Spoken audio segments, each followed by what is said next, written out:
So just speaking about the original study, it was to evaluate the effectiveness of differential reinforcement of other behavior, or DRO, for reducing the skin picking behavior of a young man with Asperger's syndrome, and his name was Jack. So just quickly, initially this treatment was implemented by trained therapists, and then the same intervention was evaluated when it was self-monitored by the participant himself. And then we have the original article for your perusal.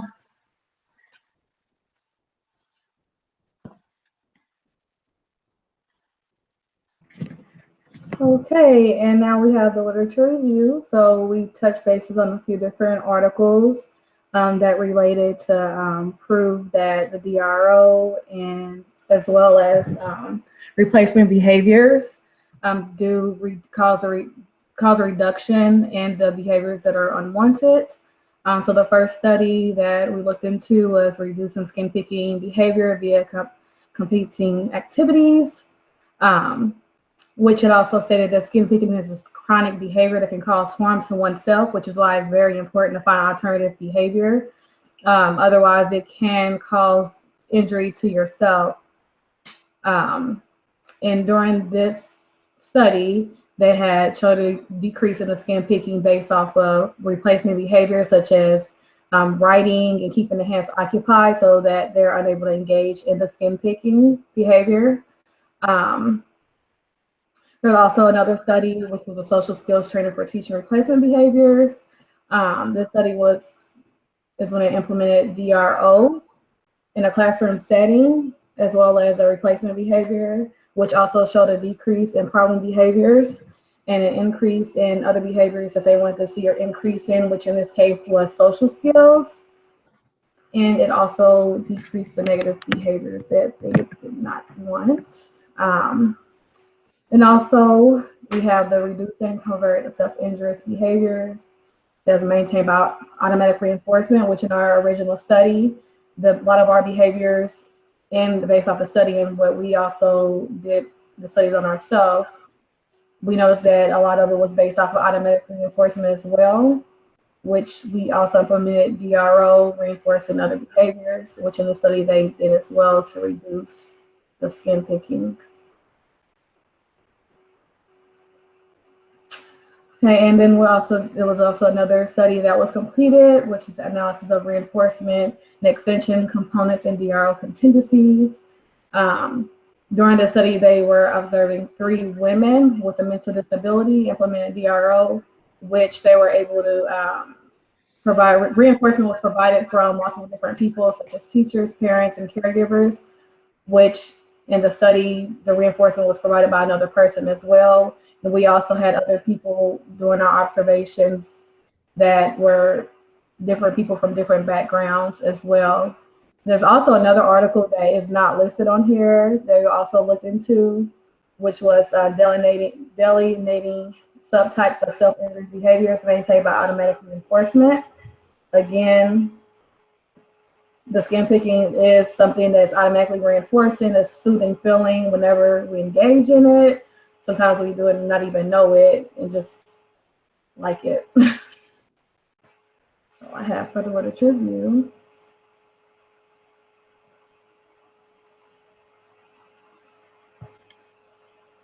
So the purpose of our study was to systematically replicate the effectiveness of the DRO procedure and then the self-monitoring phase to reduce skin picking behavior. So there was 5 young female graduate students, us, who we all agreed that we engaged in differing topographical forms of skin picking behavior, so varying in frequency, intensity, and or severity, and we participated in our own single subject research design. So treatment was implemented by naive observers, such as a family member or peer, and then implemented by each participant in a self-monitoring condition within our own natural environment. So basically, our group chose this particular study after we agreed that our skin-picking behavior that we engaged in was applicable to all of us.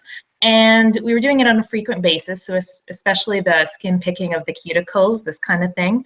And we also liked the self-monitoring DRO condition in the original study, which we felt could be quite feasible for us to implement. All right, and we're ready for the methods. So again, our participants were the 5 of us, female graduate students who were completing an online applied behavior analysis program.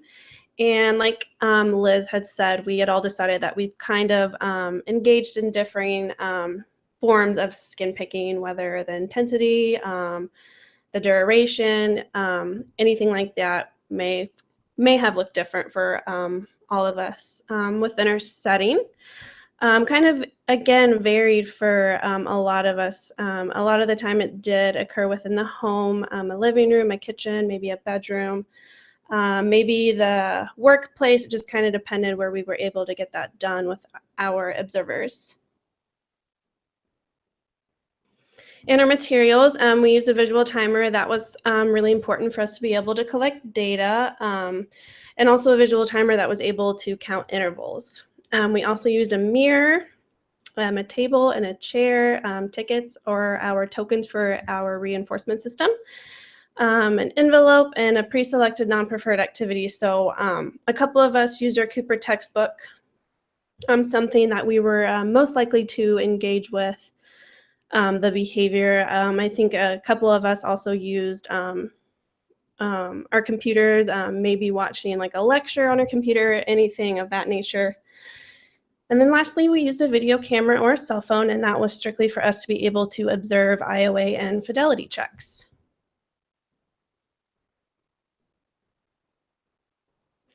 All right, and again, our behavior is skin picking, and here's our operational definition. Skin picking is defined as any instance of A, closing the thumb and any finger, then scratching the nail bed, B, picking at cuticles around the fingernails with fingers on opposite hand, or C, using the teeth in our thumb with an additional finger and making contact with the skin, resulting in the removal of a piece of skin. This includes any continuous contact of one's own fingers and fingernails to the skin for more than a 10-second duration, which leaves an observable red mark, skin abrasion, or open wound. Also including is using a fingernail to scratch at a scab that results in the removal of part or the whole scab and or skin. Excluded is itching a scratch, non-continuous contact touching of one's own skin or face for less than 10 seconds, and completing of a hygiene routine such as tweezing eyebrows. Okay, and for our data collection, we did use a partial interval recording system, and that was per the original study. And our intervals were each 10 seconds. Each session was 5 minutes long. And within the session, any instance of engaging in the skin picking behavior within that 10-second interval was scored as an occurrence of the behavior. And finally, when each 5-minute sessions were finished, we calculated the percentage for each session according to the occurrences and non-occurrence of the occurrences of the behavior. And then our design, we did do a single subject research design, as Liz mentioned. We used a reversal, and that was so we could see any type of relationship between the intervention and our baseline. So when we implemented our intervention, was our behavior increasing or decreasing? And then when we went back to baseline, what did that look like? And when we went back to a reintroduction, did our behavior again decrease? Overall, to see the differences between our intervention and a baseline. We did use a DRO. Again, our sessions were 5 minutes, and then I believe they did increase to 10-minute sessions if that allowed time. With our design, we did do a self-monitoring phase, as Liz also mentioned, and that's where the participant ran the DRO sessions independently. So the participant was in charge of setting the timer for each session or resetting the timer with an occurrence of the behavior, and then delivering the reinforcement as well. So within our baseline condition, our participants began the predetermined activity, reading aloud within a Cooper book or watching a lecture on a computer. Our sessions were 5 minutes long with our 10-second intervals. The occurrences and non-occurrences of the skin picking behavior were marked on a data sheet by each observer. And within the baseline condition, absolutely no consequences were given if skin picking did occur. And we did do at least a minimum of 5 sessions, maybe longer, until our baseline was steady. And here's our baseline data sheet. It actually looks a little funky on there, but we did have our operational definition listed up here for the observers to read and become familiarized. Our interval, the measurement system that we were using, and here we had like 30 times with a 10-second interval within our 5 minutes to score a plus or a minus if the behavior occurred. Down at the bottom, we had a little calculation section, which was neat to see the occurrences and non-occurrences, and then we calculated that as a percentage for IOA. So before we could get any type of intervention, we did a pre-intervention awareness training. So that included prompting the individual to look at self in the mirror when engaging in skin picking. So kind of getting us aware of what it feels like when we're doing it, what it looks like. Companion response training, that was when the individual was completed or asked to complete an incompatible behavior. So any type of behavior that they would do instead of engaging in the behavior. I think some of us chose clasping our hands in front of us or in our lap. I think another participant sat on her hands during the duration of the intervals. And then the last for the pre-intervention training was the DRO exposure, and that was basically where the observer explained that tokens were able to be earned after 5 minutes of not engaging in skin picking for each session. In our intervention condition, we again prepared the activity we were going to engage in during each session. For the DRO exposure again, we were told every single time we were able to earn these tokens at the end of 5-minute sessions if we did not engage in skin picking. When the 5-minute timer began, the individual was prompted to read or engage in their activity. No prompts were given to obtain from skin picking. If it did occur for a 10-second interval, the 5-minute timer was restarted. The individual was verbally praised by completing sessions without skin picking, and tokens were given. And again, sessions were completed until data was stable, a minimum of 5 sessions at least. And our intervention data sheet pretty much looks the same as our baseline, nothing different there, plus or minus if the behavior occurred.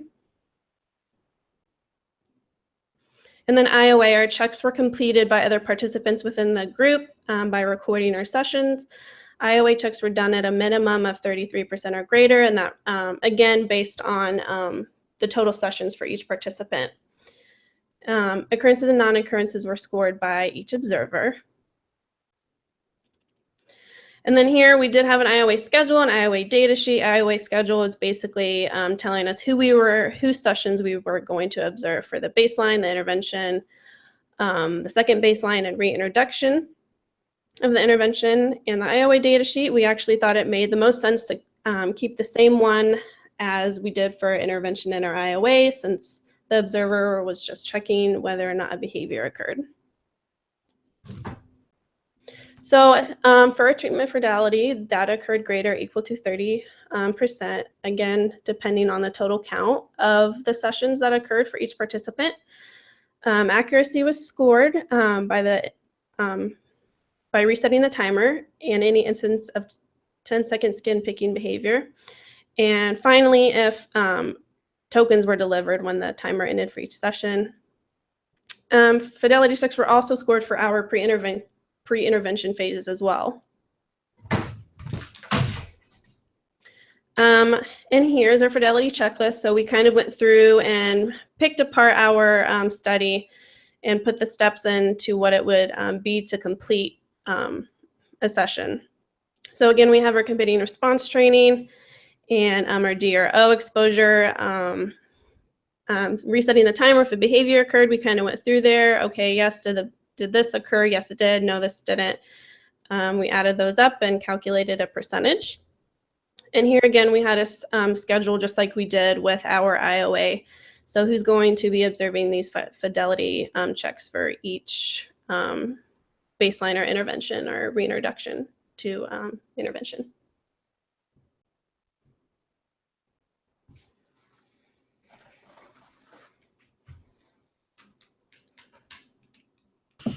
Liz, you have your mic muted.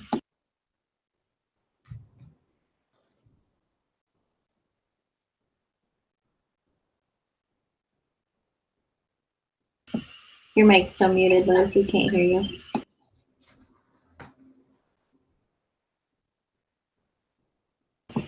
There's a toolbar up at the top.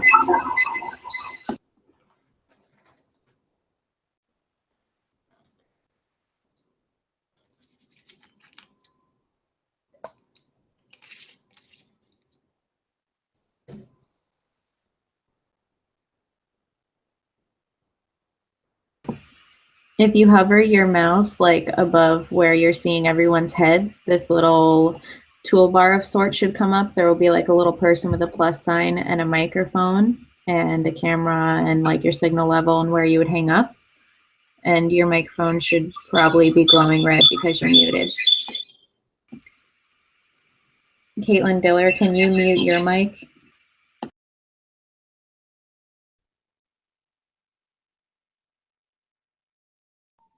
Do you see your microphone?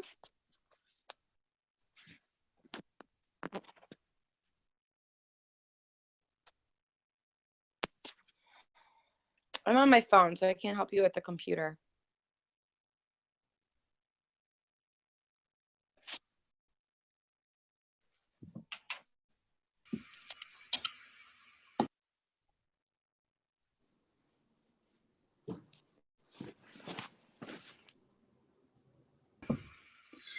Liz, I know Meredith did a thumbs up that she can hear you, but it might be, are you doing it from your phone, Meredith? Because I still am not getting any sound. Dr. Felber, are you getting sound? No. I can hear her. I'm not on my phone. That's bizarre. Hers is showing that it's not. I mean, I see her mouth moving, but I don't hear anything.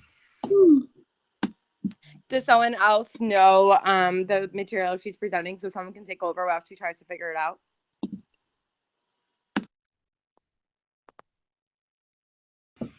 Yeah, I mean, Liz, if you're comfortable with it, I'll read your slides if you want to read mine while you work on it, or... Because you can go out, maybe try and rejoin if it's not on her computer that you're recording. Liz, do you want to try and do that? Leave the call and I'll re-add you.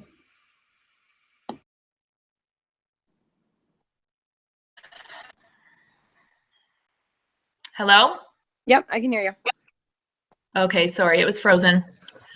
Okay, so expanding on the method section, next we'll just talk about the procedure, and I'll do it quick.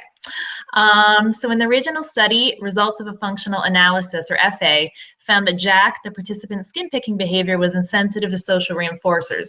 So that is, the behavior was maintained by automatic reinforcement, and it occurred across all conditions. So in this study, for timeliness and efficiency, a functional behavioral assessment, or FBA, was done.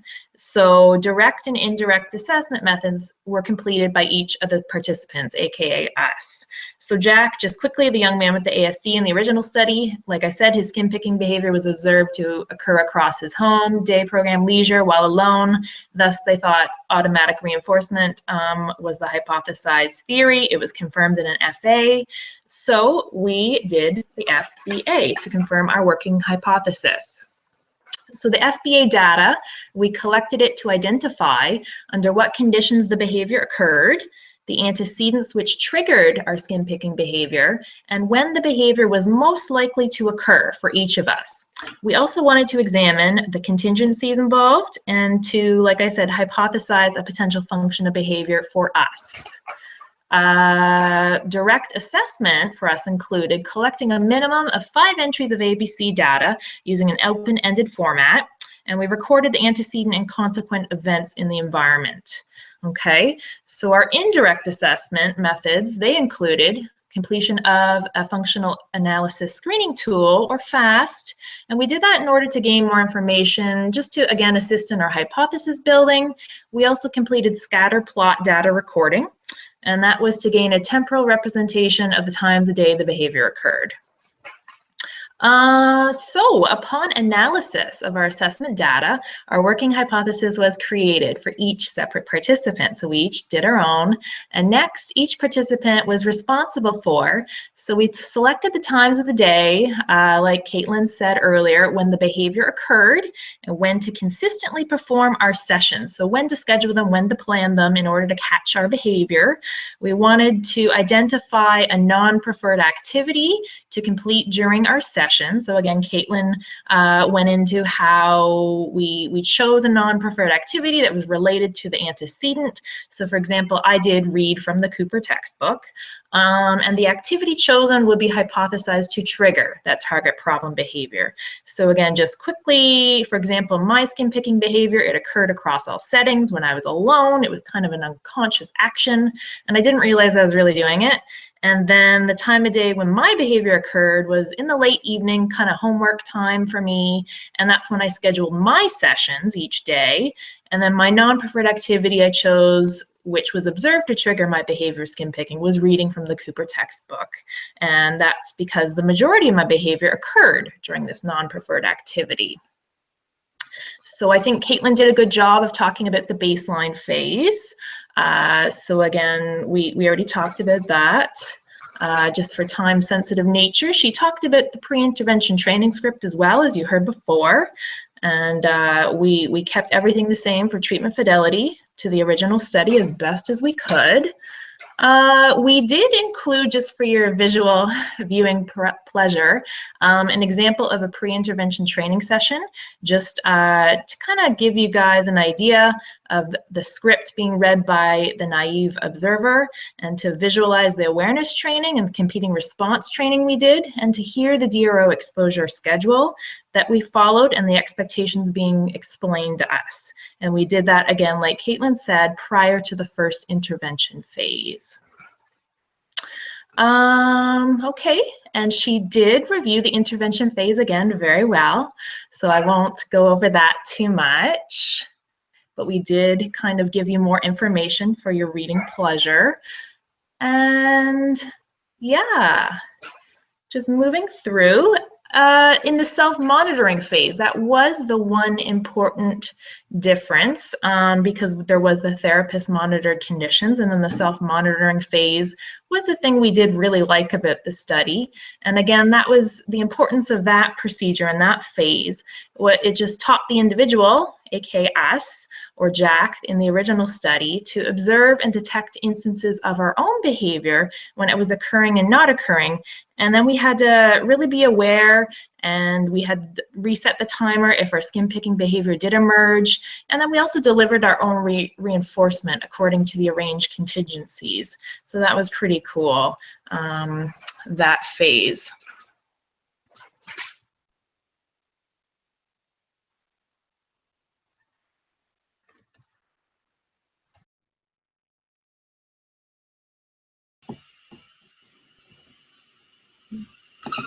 Sorry. If we move into the original study, just a quick overview, we tried to follow 2009 graph. As you see, they have the baseline, the therapist monitored DRO condition, the baseline, the therapist monitored DRO, again, the treatment phase.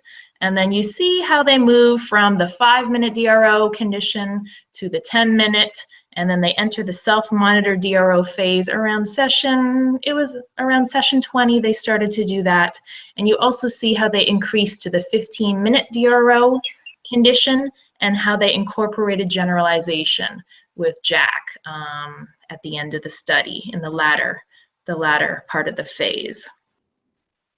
So really, the original study, just quickly there, it did involve that effective application to the therapist and self-monitored DRO as a treatment for skin picking behavior.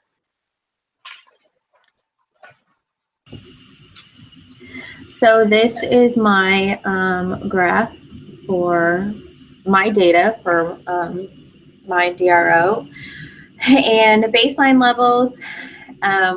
I know we were concerned initially. I thought, you know, I'm gonna feel self-conscious. I'm gonna know that I'm being videotaped, and maybe I won't engage in the behavior like I typically do. And I had to tell myself from the beginning, you know, act as though you normally would when we did the first baseline. And I did. I just tried to shut my mind off, and I watched lecture videos actually for another class, and watching the videos after the fact when I uploaded them for IOA and Fidelity, it was almost embarrassing to watch how much I actually skin pick. But so my baseline levels are really high, and then during DRO, the incompatible behavior that I chose was sitting on my hands. So that was obviously very effective. I couldn't skin pick when I was sitting on my hands, so they dropped down to 0. And then baseline, not quite a complete return to my original baseline levels, but they were high 50, about 60%. And then second intervention phase, my levels dropped back down to 0. And here is my graph showing the same thing with my range and average.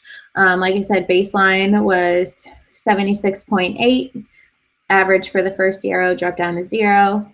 Next average for baseline was 58.8, and then next DRO dropped back over to 0. Okay, and for my baseline, kind of going off of what Caitlin just said, I was so self-conscious about what was happening. I think I was even more nervous than I would be and engaged in the behavior more frequently than I did on my own. So up to my baseline about 50% of the time, an average at least 47%. For my first intervention phase, it occurred 13 to 20 of the time. I noticed my incompatible behavior really still was allowing me to engage in that. For time's sake, I moved on to my baseline. And I was noticing kind of a really big spike around my 4th session. So I continued with my baseline. I wanted to kind of show more of a steady baseline level, and kind of turned out to be 11 to 18% there. When I chose my self-monitoring phase, I switched my incompatible behavior, and I was actually so nervous that I wasn't going to catch myself engaging in the skin picking. So it turned out that I engaged in the behavior 0% of the time. For my time's sake, and just kind of to finish the project initially, I was able to get through my 10-minute DRO sessions pretty quickly with an average of 0%.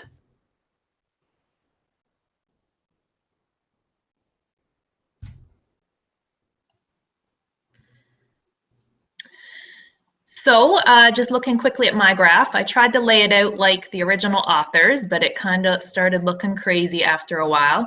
Anyways, just looking at my first baseline condition, I engage in the skin picking behavior during an average of about 12.3% of the intervals.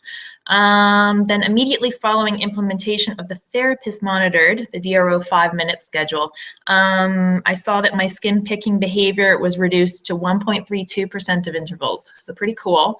And then withdrawal of this treatment condition resulted in a return back to near baseline levels of skin picking behavior for me. And that was an average of about 8.02%. Reinstatement in phase 4, you see, and the treatment condition again resulted in another decrease to near 0 level of skin picking behavior. So again, we're looking at an average there for me about 0.66%, and this held consistent. So even when the DRO interval was extended to my 10 minutes, and I begin that at session 21, the self-monitoring phase, that is, it depicted 0 levels of skin picking behavior for me. So I guess showing an overall effective DRO intervention here. And then just my data table, you'll just see my averages, my ranges for each treatment and baseline condition.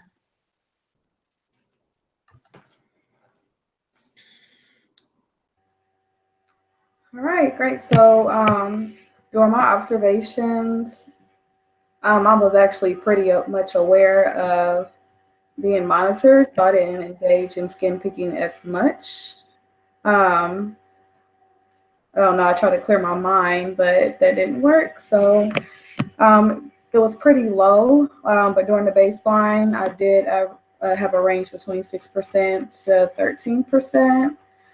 And when it came to implementing like clamping my hands together to stop from skin picking, it went down to 0%. I did not engage in skin picking at all. Then I went back to the baseline to see how effective the treatment was without actually clamping my hands together. It did not go as high as it did previously. It pretty much still dropped down to under 4%. And then back to the DRO again, which remained at 0% as well. And this is my data table. Okay. So then my data table, again, it just pretty much shows everything laid out. The average being 9.06% during the baseline, the range between 16 to 13.3%, back to 0% for DRO baseline. The average is 1.32%, which is a significant drop from the original baseline, and the range of 0 to 3.3%, and back to 0%.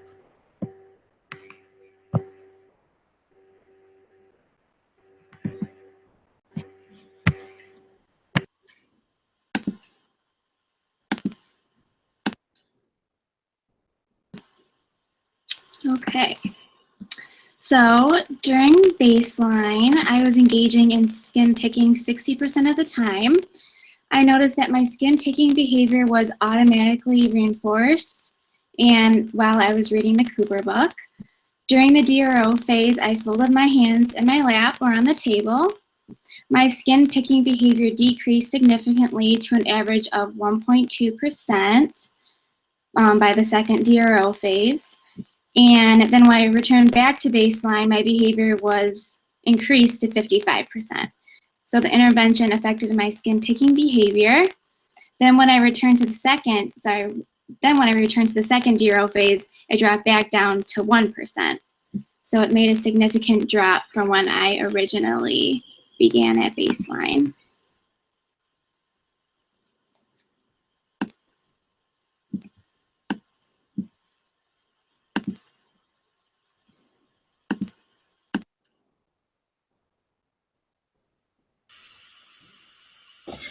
So the limitations for our study, I know when we were initially brainstorming with each other what study we could use and agree upon and find a behavior that we all engaged in, we felt like this one was perfect. We really liked that it had a self-monitoring phase. We thought, you know, this is great practice for us being in this program and working in the field. And fairly quickly into the actual replication of the study, we realized that we had made some mistakes along the way, which limited us from truly replicating the original study. Some of those were the setting. In the original study, it was conducted in a controlled clinical setting. For the first 20 sessions with Jack, he was in an empty room with just a chair and a table and his required reading material. And for us, we were, you know, a lot of us were at home or potentially at work where there are other people about. Some of us have children, so, you know, you hear them in the background. It just was not, we couldn't replicate the setting and have the same controlled setting like the original study did. Additionally, our observers, so although the original study used naive observers, for us, many of us had to use truly naive observers in the sense that they're not even really familiar with the field of ABA. And so that made it difficult, especially because some of us were unable to use the same observer for every session. So we had to almost kind of give our observers a mini training course on ABA and how to, you know, take interval data and things like that, which made conducting our sessions difficult. Our operational definition, we felt covered all the bases and would catch all of our different forms of skin picking behavior, because we realized when we were discussing it and brainstorming it before we began the study that we didn't all quite skin pick in the same way. And so we wanted to create an operational definition that would work for all of us and catch all of our different topographies and forms of the behavior. And in doing so, and in an effort to be very thorough, we almost made it more difficult for our observers, not only to make sure that they were taking data on the correct behavior based on our definition, but also through our video monitoring. You know, when you're viewing a video for IOA and fidelity, it's very difficult to see if the behavior that we're seeing left an observable mark or abrasion or open wound. And it was difficult for the observers when we put that the behavior had to be continuous skin picking for 10 seconds duration, but our intervals were 10 seconds. It made it difficult to say, okay, they started skin picking on second 3 of this interval, but it didn't actually start counting as skin picking until 10 seconds later, which is then in the next interval.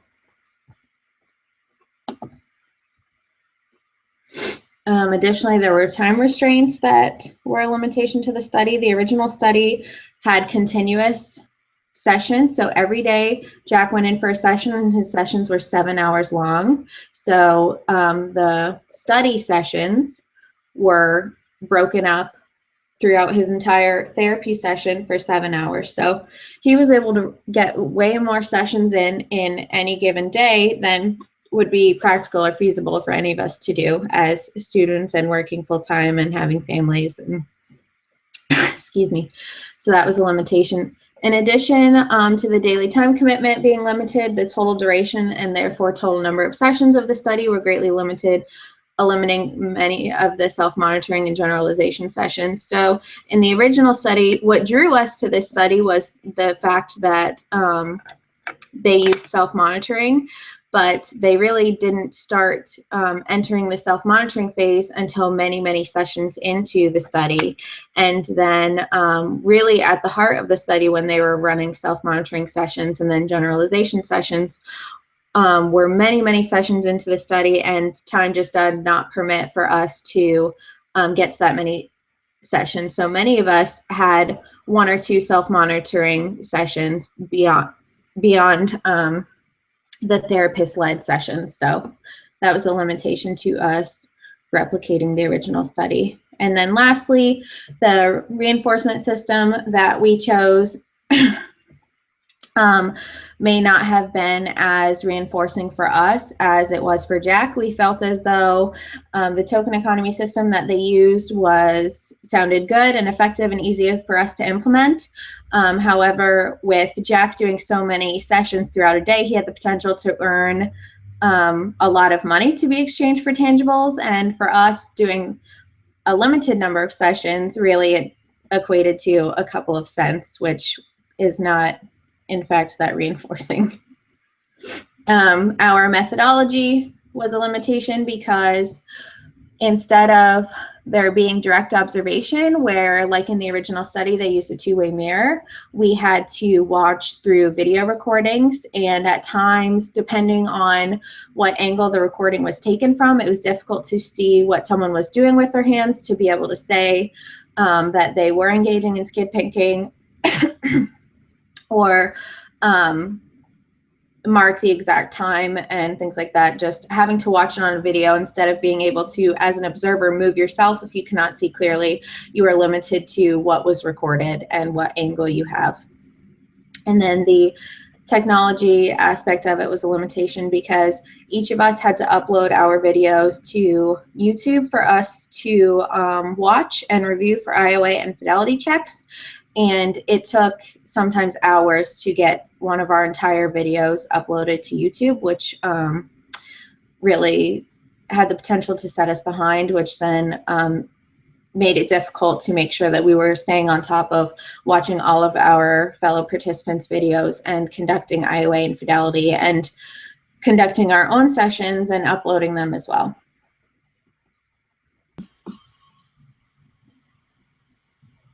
Okay, so our conclusion.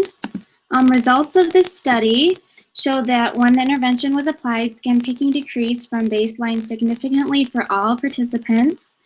For us, and in the original study, immediately following the implementation of the therapist-monitored DRO 5-minute schedule, skin picking was reduced to 0% of intervals. Withdrawal of this treatment resulted in near baseline levels, and reinstatement of the treatment again resulted in near 0 levels of skin picking.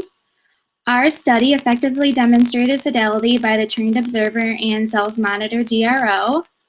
Some advantages we thought of this study is it required little training and materials. Like we said, we only needed like our laptop, a timer, an observer, and like some type of token economy. The subject could easily monitor skin picking behavior for maintenance without the trained observer present, which was a nice advantage.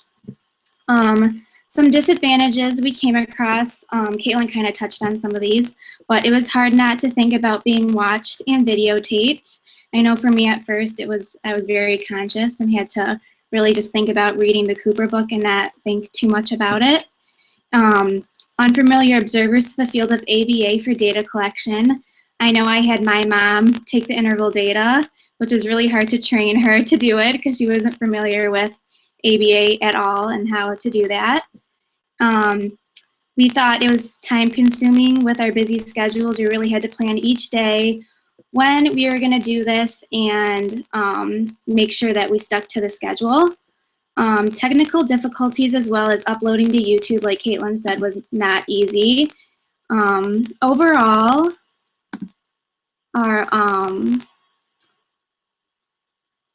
replicating a study that applied to our own problem behavior was interesting and insightful. However, it was not as easy as we thought initially. We had to rethink some parts to make it more realistic for our busy schedules, and we all learned how much planning, time, and thought goes into replicating a study. Through this project, we have a new appreciation for researchers who take the time to investigate new interventions.